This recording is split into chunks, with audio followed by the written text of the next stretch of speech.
Hello everyone, অনেকদিন পর একটা ব্লগ করছি কারণ 24 জুলাই আমার বরের বার্থডে ছিল। তাই আগের দিন আমি আর আমার ননদ ওয়েট আমার ননদের সাথে তো পরিচয় করানো হয়নি। ওর নাম অরিত্রী ঘোষাল, আমি বাবা মিঠি বলেই ডাকি। আমি আর ও বেরিয়ে পড়লাম বার্থডের কেক, কিছু ডেকোরেশনের জিনিসের জন্য, তার সাথে ফুলও কেনার ছিল ডেকোরেশনের জন্য। 3-4টে দোকান ঘুরে শেষ পর্যন্ত এই দোকানে এসে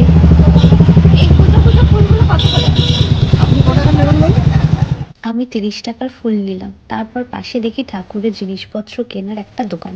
ওখানে সুন্দর সুন্দর ঠাকুরের মালা, হার। আমি আমার কৃষ্ণ ঠাকুরের জন্য হার দেখছিলাম, খুব সুন্দর সুন্দর ছিল। তারপরে পাখড়িগুলো কালারফুল ছিল, কোনটা নেব বুঝতে পারছিলাম না, তাই ভেবে চিনতে এই দুটো জিনিস নিয়ে নিলাম আমার ঠাকুরের জন্য। তারপর মিও আমারে যাওয়ার জন্য আমরা হেঁটেই চলে গেলাম। গিয়ে দেখি প্রচণ্ড ভিড় ছিল। অনেকগুলো কেক দেখে বুঝতেই পারছিলাম না কোন কেকটা নেব। তারপর শেষ পর্যন্ত এই কেকটা আমরা নিয়ে নিলাম। আমরা অনেকক্ষণ এসেছিলাম তাই আমাদের একটু একটু খিদে পাচ্ছিল। আমরা স্যান্ডউইচ খেলাম, তার সাথে পেস্ট্রি খেলাম।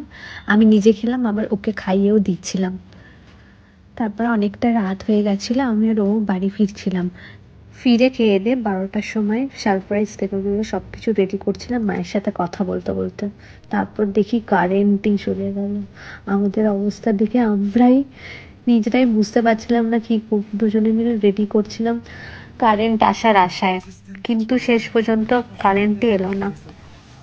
আমরা এখন অন্ধকারে ডেকোরেট করছি, জানি না কি করব।